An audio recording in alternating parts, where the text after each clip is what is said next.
السلام عليكم ورحمة الله وبركاته. الحلقة الأولى من برنامج الكرة مع أيمون. أكون معكم بعد كل مباراة إن شاء الله لتحليل أداء اللاعبين، سواء كان مباراة النادي الأهلي وبرشلونة. طبعا أول حلقة مباراة الأهلي وبودابست الجنوب أفريقي، كان كابتن حسام البدري دخل المباراة دي بتشكيل 4-3-2-1. كان هو أفضلية الذهاب، كان النادي الأهلي كان كسب هنا في القاهرة 1-0 بهدف أحمد حجازي. طبعا التشكيلة دي دفاعية بحتة، أنا بلعب بثلاث لعيبة في نص الملعب، كان عمرو السولية وحسام عاشور وأحمد فتحي ووليد سليمان وعبد الله السعيد وعمرو جمال مهاجم وحيد. طبعا شوط أول زي ما الناس كلها شافت، مفيش أي لمحات فنية أو تسديد على المرمى. النادي الأهلي ما كانش ليه أي وجود هجومي خالص، كان عمرو جمال بينزل يستلم في المنطقة اللي هي تحت نص الملعب هنا. وبعدين يعني الشوط كله مفهوش أي حاجة، النادي الأهلي بيدافع والتحركات بتاعت اللعيبة كلها بتوظف بس عشان خاطر المهام الدفاعية. يعني عندنا هنا كان علي معلول، كان لما كان بيطلع كرة هجومية عند نص ملعب بيدافيست، كان في لاعب مهمبي بتاع بيدافيست، اللاعب رقم 27، كان بيتحرك في المنطقة اللي ورا علي معلول، لكن كابتن حسام بدري خلى سعد سمير يلعب عليه مان طول المباراة لحد ما اضطر المدرب بتاعهم يغيره في الدقيقة 56 من الشوط التاني. الشوط التاني لعيبة بيدرس نزلت الشوط وهي عايزة تكسب، كان كل اللي في دماغها إن أنا أعوض فرق الهدف، والدليل على كده كان الاستعجال بتاعهم، كان الكور الطويلة اللي مشفناش الشوط الأول ولا حتى في مباراة الذهاب، فرقة بتلعب كورة على الأرض كويس. المهاجمين بتوعها المهاجم الإنجليزي طبعا كان شفنا المحاولات بتاعته إن هو كان إزاي بيلعب في المنطقة اللي بين أحمد حجازي وسعد سمير. الكابتن حسام مش عارف ايه الفكرة في ان هو يبدأ بعمرو السولية، يعني عمرو السولية بقاله تقريبا شهرين ما بيلعبش، فانت لما تبدأ بيه ايه الفكرة؟ انت لما تنزل عايز تهاجم الفرقة اللي قدامك، خير وسيلة الدفاع بيهم فانت تهاجم عشان خاطر ما يدخلش فيك اهداف، او على الاقل تبقى بتمارس ضغط عالي على حمل الكرة، انما انك انت تخلي عمرو جمال ينزل لحد المنطقة دي هنا عشان يستلم، ووليد سليمان بيلعب على احمد حمودي عشان خاطر وليد بيرجع في المنطقة دي يغطي مع لعيبة نص الملعب، سواء كان عمرو السولية او احمد فتحي. حسام عاشور طبعا لازم كل مباراة في أول 13 14 دقيقة يلبس إنذار عشان خاطر يلعب الماتش كله متكتف ومش عارف يعمل أي حاجة.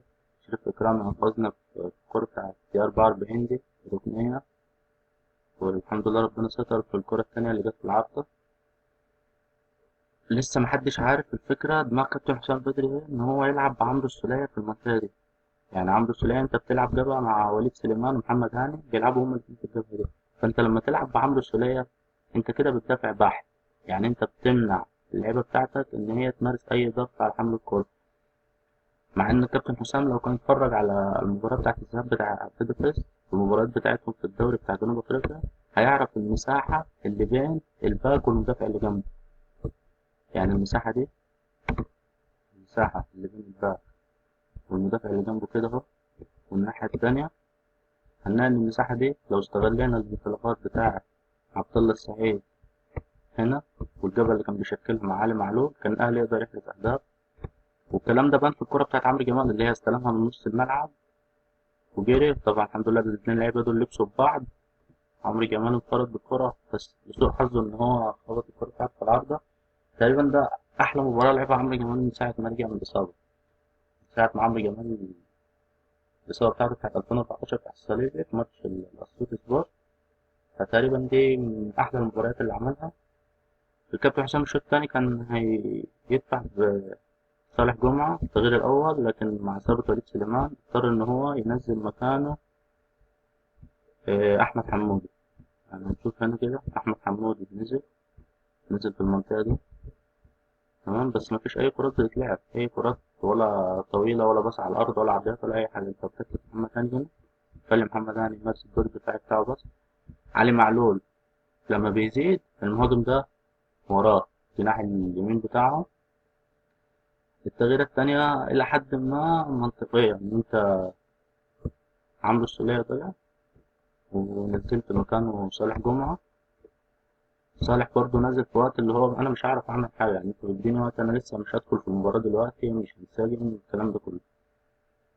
التغيير التالتة اللي هي لحد دلوقتي مفيش مدرب في العالم عارف هو كان عايز منها ايه.